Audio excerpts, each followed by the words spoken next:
Shabbat Shalom. Ce Shabbat Parashat Devarim, c'est aussi appelé le Shabbat Chazon, le Shabbat où chacun d'entre nous va avoir la chance d'avoir une vision du troisième Beth Amikdash, comme nous le dit le rabbi de Yitzhak de Berditchev.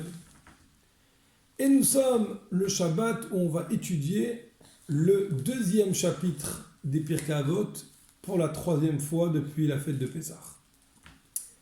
Aujourd'hui, on va s'arrêter sur une Mishnah où c'est Rabbi Shimon qui intervient. Ce fameux Rabbi Shimon, il s'appelait Rabbi Shimon ben Netanael. Mais ici, la Mishnah ne l'appelle pas Rabbi Shimon ben Netanael. Elle dit simplement Rabbi Shimon.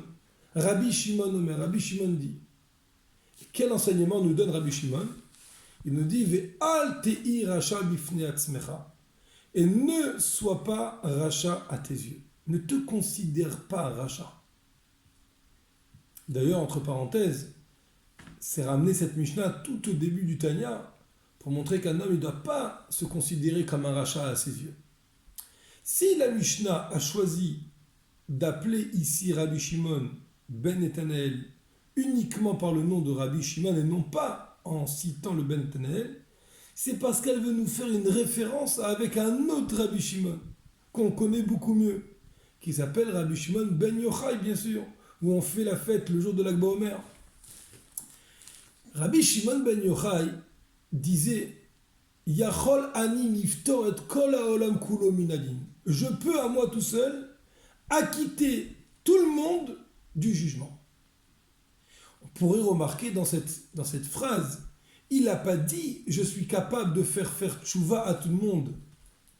Il a dit je suis capable de pouvoir les acquitter dans un jugement. Imaginez-vous le jour où on va arriver devant le Créateur et on va nous reprocher nos actes. Rabbi Shimon pourra faire à ce moment-là l'avocat du peuple juif et prouver à Dieu qu'il n'y a pas lieu de le punir, cette personne-là. Et d'ailleurs, durant la vie de Rabbi Shimon ben Netanael, il n'y a eu personne qui a été puni. Parce qu'en effet, on le sait, lorsqu'un homme a un comportement qui ne correspond pas à ce que la Torah demande, parfois il peut se prendre des punitions. Akadosh Baruch Hu, il peut lui envoyer des épreuves afin qu'il éveille son cœur vers la tchouva. Quand il va voir qu'il a pris une punition une fois, deux fois, trois fois, il va réveiller son cœur vers la tchouva et il va revenir vers Hachem.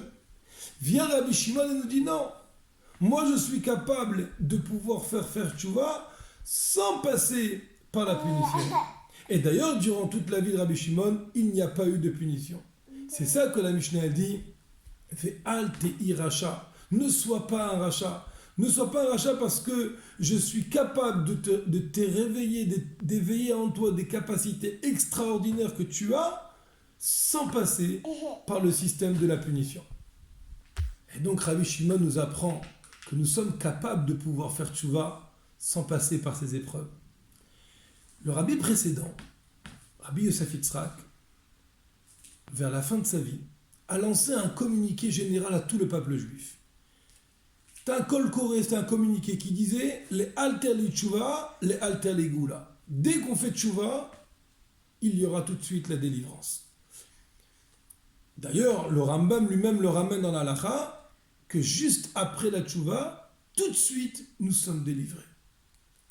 Et bien le rabbi nous a fait savoir dans ses sikhot que nous avons déjà atteint ce niveau de tchouva. Bien sûr, ça ne veut pas dire que chacun d'entre nous n'a pas de travail à faire sur lui-même. Chacun il doit travailler, chacun il connaît son être et là où il doit réparer ses erreurs s'il en a. Mais en même temps, on a déjà eu cette tchouva qui a été faite et jusqu'à même que on a déjà atteint le niveau de tzaddik gamour, de tzaddik parfait. Et donc maintenant, c'est le moment d'arriver, déjà le moment de la Géoula, et c'est ça, ce Shabbat Varim, où on va voir le troisième Beth Amikdash, pour nous donner cette force de pouvoir le faire descendre dans le monde ici-bas, concrètement, et qu'alors quand on va voir le Rabbi sur le toit du Beth Amikdash, et de nous annoncer que Igi Azman Géoula Trem est arrivé le moment de la délivrance, alors on proclamera tous ensemble devant lui, Yechi Adonenu Morenu Verabenu, Melech HaMashiach Leolam Vaed.